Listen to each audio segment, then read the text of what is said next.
It was supposed to be the happiest night of her life. Prom night, music loud, dresses glittering, dreams spilling into the air like confetti. Everyone at Southridge High remembered that night. The photos, the laughter, the final dance. But what they remembered most was the silence that followed, because when 18-year-old Jasmine Carter walked out of the school gym just after midnight, she was never seen again. 1 minute she was posing for pictures in her red dress barefoot after hours of dancing. The next gone, her phone was found in the parking lot, her heels left under a bench. No signs of struggle. No note, no explanation. The town of Brookdale was shaken, confused, and deep down afraid. Rumors spread fast. She ran away. Someone took her. She was hiding. But the truth was, nobody really knew. Not the cops, not her family, not even her closest friends. For 15 years, her name would pop up every now and then, whispers, theories, conspiracy blogs, but nothing ever stuck. Jasmine Carter became a cold case. Just another missing girl. Until now, because earlier this year, a construction crew digging near the edge of an old abandoned property uncovered something unexpected. A small metal box, rusted shut, buried deep. Inside was a diary, and it had Jasmine's name written on the very first page. Jasmine Carter was more than just a face on a missing person flyer. She was a sister, a friend, the girl who danced barefoot at prom and said, "Tonight feels like the start of everything." Her story faded over the years, but for the people who loved her, the loss never did. Her mother still kept Jasmine's bedroom untouched.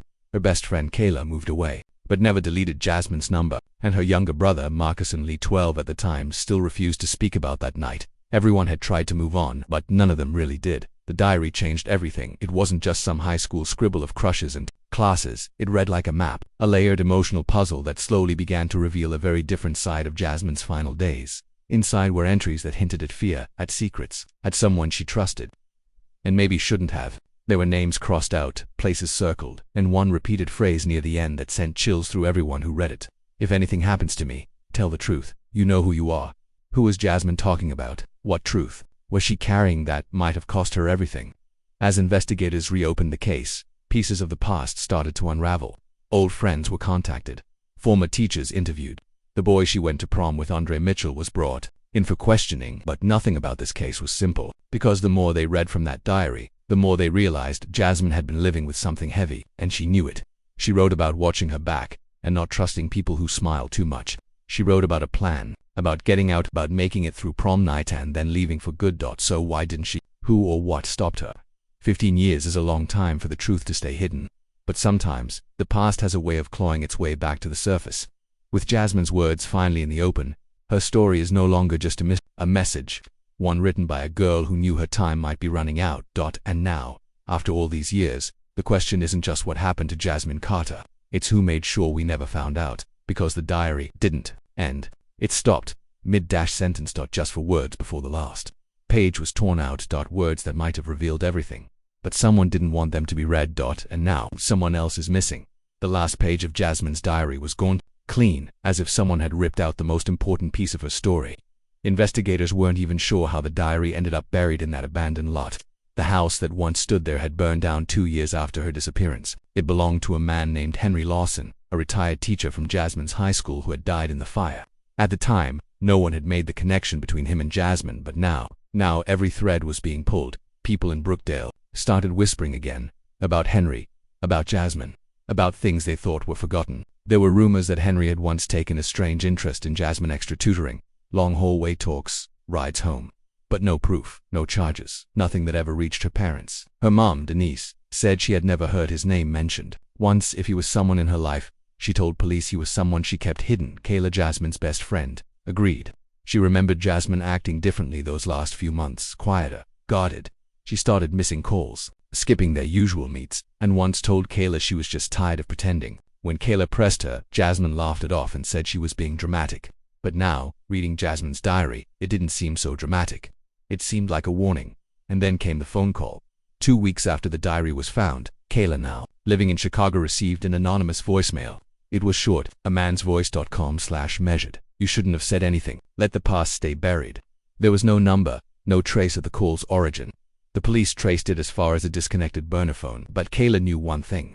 Someone didn't want Jasmine's story to come out, and they were watching. Marcus, Jasmine's younger brother, was older now, 27. He had spent most of his life trying to forget that night. But the diary changed that. It pulled him back into the memories he buried, the way Jasmine hugged him before leaving for prom, how she promised she'd sneak him some candy from the after party, He was the last one in the family to see her, and now he couldn't shake the feeling that there was something he missed. He started revisiting old yearbooks, old notebooks, anything Jasmine might have left behind. That's when he found an old Polaroid stuck between 2 pages of her sketchbook. It showed Jasmine in her prom dress standing beside Andre Mitchell, but something was off. In the background, just behind the trees, there was a figure, barely visible watching the photo, had been taken outside the venue, just before they went inside. Jasmine's smile looked forced, her hands tight. It didn't match the carefree energy everyone remembered. When Marcus showed it to the investigators, they ran it through every tool they had, but the figure couldn't be identified. Blurry, shadowed, but definitely there. Andre, her prom date, claimed he remembered nothing strange that night. Said Jasmine seemed happy. Said they danced, laughed, and then she left to get something from her car. He waited. She never came back. That was it. But now people were starting to wonder, did Andre know more than he let on? Because just last week, Andre Mitchell missed a scheduled interview with detectives, and no one has been able to find him since. Andre's sudden disappearance hit everyone hardest, especially Marcus. It felt too convenient, too close to the diary being found, to the case being reopened. And now, the one person who spent Jasmine's last hours with her was just gone. He hadn't told his job anything. His phone was off, his apartment unlocked, keys still on the table, and a half-packed suitcase on the bed. Whatever scared him or whoever came fast. The police called it concerning but not criminal. But Marcus wasn't buying that. He knew Andre. They weren't close, but they'd seen each other over the years, small-town run-ins, awkward nods. Andre had always been quiet about prom night, but never this silent. Marcus started digging, going through old social media posts, trying to find connections Jasmine might have had that no one talked about back then, and that's when something strange happened. An old classmate named Tasha reached out. She hadn't spoken to Jasmine in the weeks before prom, not since a falling out. No one really understood, but Tasha had always carried guilt about it. She told Marcus that Jasmine had confided in her once, briefly. She said she had something big, something that would blow up everything. At the time, Tasha thought she was being dramatic. High school drama, maybe about a crush or a rumor, but looking back now, she wasn't so sure. Tasha also mentioned that just days before prom, Jasmine had gotten into a heated argument with someone in the school parking lot, a man, not a student. She saw it from across the lot and thought it might have been a parent. But now she wondered, was it Henry Lawson? Was at the moment Jasmine decided she had to run? Marcus pressed for more, but Tasha said she didn't know anything else. She was scared now. She'd heard about Andre. She didn't want to be next. Meanwhile, Kayla was digging on her end too. Back in Chicago, she started going through old messages, emails, anything she and Jasmine might have exchanged back then. Most of it was light-stuffed music, gossip, dreams about leaving town, but one message stood out.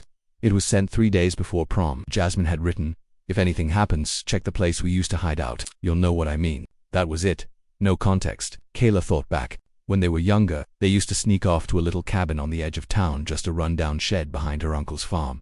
No one ever went there. It was their spot. She hadn't thought about it in years, so she came back to Brookdale. She didn't tell anyone, not even Marcus, until she got there. The cabin was still standing. Dusty, cold, full of old furniture and boxes. Most of it junk. But tucked behind a pile of rotting blankets, Kayla found something, a small envelope taped beneath a broken drawer. Inside was a photo, an old black and white snapshot of Jasmine, as a child, standing beside a man no one recognized. On the back, in Jasmine's handwriting, were just 3 words. He was watching. Kayla turned the photo in. Forensics is still working on it, but what scared her most wasn't the man in the picture, it was the look on Jasmine's face. She didn't look scared. She looked like she already knew something bad was coming. Back in town, things kept shifting. Jasmine's mum, Denise, started getting anonymous letters, handwritten, no return address. The first just said, "Stop digging." The second she left for a reason. By the third, the message was clear. If you keep pushing, more people will disappear. Now, what had once been a mystery about one girl's disappearance had grown into something darker, something hidden beneath the surface of the town for years. Secrets, lies, and people who still had something to lose. The question wasn't just who took Jasmine, it was how many people helped cover it up. The town of Brookdale no longer felt quiet, not in the way it used to. There was tension in the air at the grocery store, in church pews, on front porches. People avoided eye contact. Some said nothing, others said too much. But everyone seemed to know something was coming. Marcus couldn't sleep. He kept going, over the pieces in his mind, over and over again. The diary, the photo, the anonymous threats, Andre gone. And now these letters his mother kept finding on the porch, always without footprints, no camera catching who left them, each one more direct than the last. The most recent one wasn't handwritten. It was typed. It said, "You already lost her. Don't lose yourself." He brought the letter to the detectives, but they didn't offer much. "We're doing all we can," they said. But Marcus could tell they were afraid too. They We're dealing with something much bigger than a cold case, something layered, protected. He started to wonder if Jasmine ever had a chance. Kayla, still in town, wasn't waiting anymore. She had copies of every journal page, and she began going through them word by word. Jasmine had been smart. She never named names directly, but she hinted descriptions, reactions, tiny slips of memory that, when stitched together, formed a quiet thread, one that pointed to a group of men connected to the school, to town leadership, and to each other. One detail haunted Kayla most. Jasmine wrote about a gathering, late nights, a room with no windows, always laughter, but I never smiled. It didn't sound like a party, it sounded like control. Jasmine had gotten too close to something and she wanted out. Then came the break no one saw coming. A retired janitor from Southridge High, Mr. Lewis, came forward. He was in his 80s now, frail, almost blind. But when he saw Jasmine's photo on the news again, something in him cracked. He called Marcus personally and asked to meet. Said he remembered something he never told anyone. Back in 2010, a few nights after prom, he'd gone back to the school to retrieve some tools. The building was mostly dark, but he noticed a light on in one of the old faculty rooms that hadn't been used in years.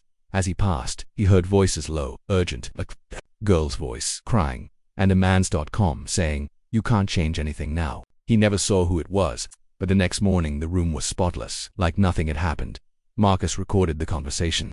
But before he could share it with police, his phone was stolen. Not lost, not misplaced, stolen. Taken from his locked car while he ran into a gas station for 2 minutes. The only thing missing was the phone. And then someone started following him. He'd see the same gray sedan parked outside his apartment late at night. Once, while walking home, he heard footsteps too close behind. When he turned, no one was there, but the feeling stuck. And then, late one night, Kayla called him, her voice shaking. Someone had broken into the cabin. She'd gone back there alone, just to make sure nothing else had been left behind. But the door was busted open, furniture overturned, and someone had written in red on the mirror, "Stop chasing her, ghost." Marcus drove there immediately. When he arrived, Kayla was gone. Her phone was left behind, still recording a voice memo she'd been making. The last thing she said was, "I think someone's inside."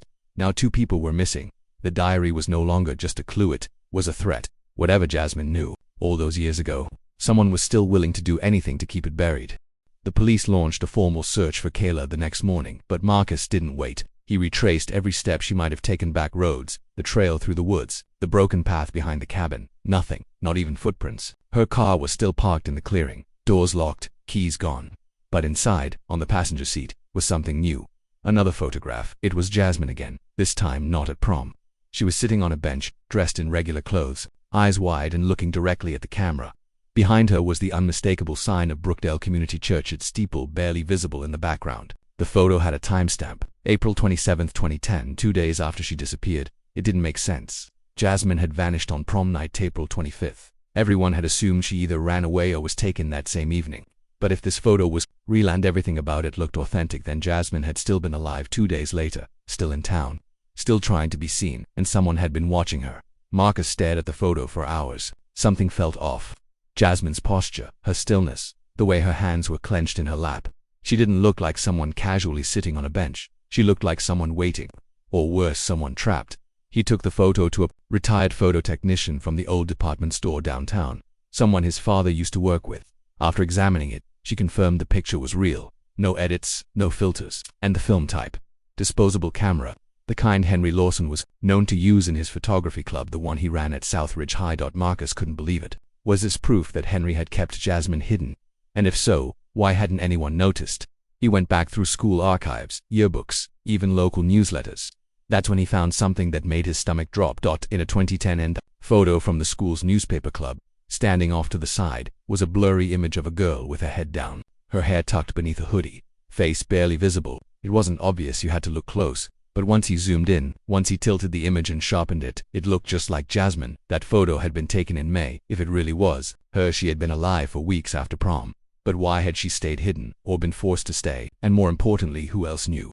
The more Marcus pulled at these threads, the more tangled everything became. One of Jasmine's old teachers had quietly resigned a month after she disappeared. Another had left town completely. Both had ties to Henry Lawson, and both had record-sealed disciplinary reviews. Nothing criminal, but enough to suggest something had been covered up at the school that year. Then came the second twist. An anonymous email was sent to a local reporter who had started covering the case again. It contained an audio file, distorted, faint, but unmistakable. It was Jasmine's voice, crying, pleading, and then silence, followed by a man's voice saying, This wasn't supposed to go this far. The file had no origin tag, no sender. It vanished minutes after the reporter downloaded it, but she had saved it and gave a copy to Marcus. He listened to it 23 times that night. Every word, every breath.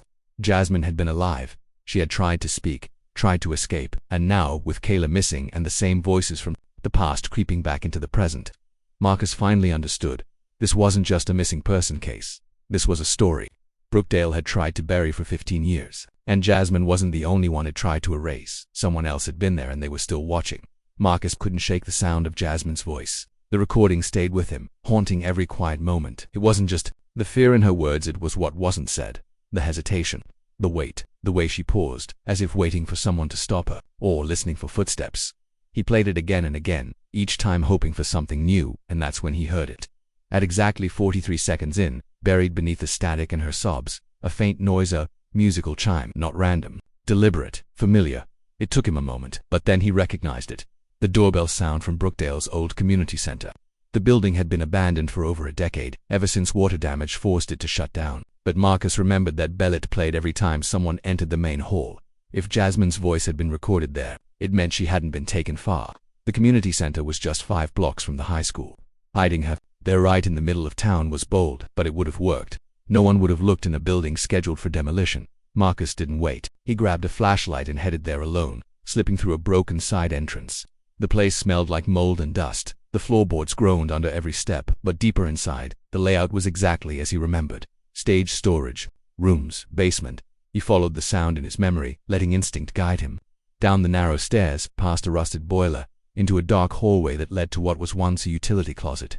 The door was cracked open, the knob barely hanging. On inside, it was empty except for a single nail in the wall and something scratched into the wood below it. A name. Kayla. The scratch marks were recent. Marcus backed away, heart pounding. He called the police, told them what he found. They sent someone out to sweep the building, but by then, the scratch had been sanded off, gone like it had never been. Someone was always one step ahead, and then, another twist. That night, Marcus received a package at his door. No label, no postage, just a plain brown envelope. Inside was a USB drive and a handwritten note. She was never the first. He plugged it in, shaking, unsure what to expect. What he found was a folder titled SRH Archives 2003-2006. Inside were scanned documents, yearbook clippings, anonymous journal entries, fragments of stories from students who had attended Southridge years before Jasmine. Hidden stories, allegations, all pointing toward the same pattern. Students feeling unsafe, pressured to stay quiet. Adults turning a blind eye. It was bigger than Jasmine. Much bigger. And buried among the files was a photo one Marcus hadn't seen before, a group picture. A school event, students in the front, teachers in the back. Henry Lawson was there. So was the principal at the time. But at the edge, barely visible, stood a woman. She wasn't in any official staff records. No one had ever mentioned her before. Marcus scanned the image. Something about her face, the way she looked at the camera, not smiling, not blinking, watching like she knew the photo would be important one day. And then he froze because the woman standing in that photo was the same woman who had just been hired as a new investigator on Jasmine's reopened case, and she had access to everything. Marcus couldn't shake the sound of Jasmine's voice. The recording stayed with him, haunting every quiet moment. It wasn't just the fear in her words, it was what wasn't said. The hesitation, the wait, the way she paused, as if waiting for someone to stop her, or listening for footsteps. He played it again and again, each time hoping for something new. And that's when he heard it. At exactly 43 seconds in, buried beneath the static and her sobs, a faint noise, a musical chime. Not random, deliberate, familiar. It took him a moment, but then he recognized it. The doorbell sound from Brookdale's old community center. The building had been abandoned for over a decade, ever since water damage forced it to shut down. But Marcus remembered that bell it played every time someone entered the main hall. If Jasmine's voice had been recorded there, it meant she hadn't been taken far. The community center was just 5 blocks from the high school. Hiding her there right in the middle of town was bold, but it would have worked. No one would have looked in a building scheduled for demolition. Marcus didn't wait. He grabbed a flashlight and headed there alone, slipping through a broken side entrance. The place smelled like mold and dust. The floorboards groaned under every step, but deeper inside, the layout was exactly as he remembered. Stage storage, rooms, basement. He followed the sound in his memory, letting instinct guide him. Down the narrow stairs, past a rusted boiler, into a dark hallway that led to what was once a utility closet. The door was cracked open, the knob barely hanging. On inside, it was empty except for a single nail in the wall and something scratched into the wood below it. A name. Kayla. The scratch marks were recent. Marcus backed away, heart pounding. He called the police, told them what he found. They sent someone out to sweep the building, but by then, the scratch had been sanded off, gone like it had never been. Someone was always one step ahead, and then, another twist. That night, Marcus received a package at his door. No label, no postage, just a plain brown envelope. Inside was a USB drive and a handwritten note. She was never the first. He plugged it in, shaking, unsure what to expect. What he found was a folder titled SRH Archives 2003-2006. Inside were scanned documents, yearbook clippings, anonymous journal entries, fragments of stories from students who had attended Southridge years before Jasmine. Hidden stories, allegations, all pointing toward the same pattern. Students feeling unsafe, pressured to stay quiet, adults turning a blind eye. It was bigger than Jasmine, much bigger.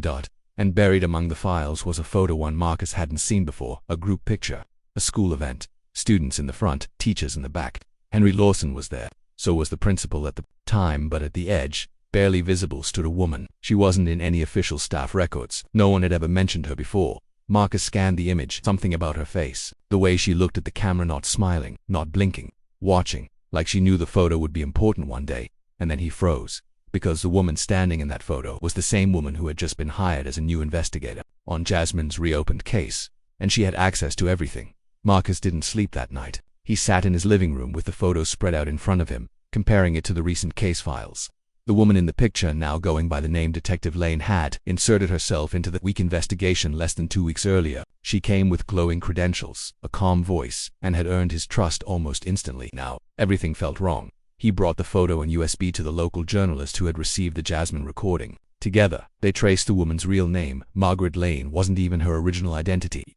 Years ago, she had worked at Southridge High as a student counselor, under a different last name, quiet, unnoticed. But she'd been there, through the missing reports, the whispered complaints, and the cover-upstart, and now, she was back, watching again. The journalist ran the story, carefully, cautiously, using documents, photo evidence, and a timeline that couldn't be ignored. And, for the first time in 15 years, the town of Brookdale couldn't turn away. Within days, the state reopened multiple cases tied to Southridge High. A task force was formed. Investigations were launched. The school's leadership from back then retired, relocated, or quietly working in other districts were brought in for questioning. One by one, stories that had been silenced started coming to light. As for Kayla, was found alive. She'd been taken to an abandoned house just outside the county line, left tied up, dehydrated and afraid. But she remembered everything. She remembered being grabbed near the cabin. She remembered the voice come low, a woman's voice telling her she knew too much and should have stayed away. That voice, she later confirmed, belonged to the same woman who'd been guiding the case, Detective Lane. The pieces fell into place quickly after that. It turned out that Margaret Lane hadn't been working alone. A small network of former staff, including Henry Lawson and 2 others who were still active in town politics, had been protecting each other for years. They used fear, silence, and distraction to cover their tracks. Jasmine had uncovered something real, something dangerous, and she paid the price. Eventually, remains found near the old community center, long believed to be debris, were confirmed to be Jasmine's. Forensic teams identified traces of her DNA in the same room Marcus had visited, buried beneath floor tiles. She never made it out. Her story ended there, but her words, the diary, the photos, the evidence she left behind finally spoke for her. A memorial was held in Brookdale. Hundreds came, former classmates, teachers, strangers who followed her. A story online. Jasmine's mother finally had an answer, even if it broke her heart. Marcus stood beside her, holding Kayla's hand, knowing that while the ending wasn't what they prayed for, at least the truth had a chance to live. And for once, the town listened. Jasmine Carter's name was no longer just a headline or a cold case. She became the reason change finally began. Sometimes the truth doesn't come quietly. Sometimes it fights its way through the silence and refuses to stay buried.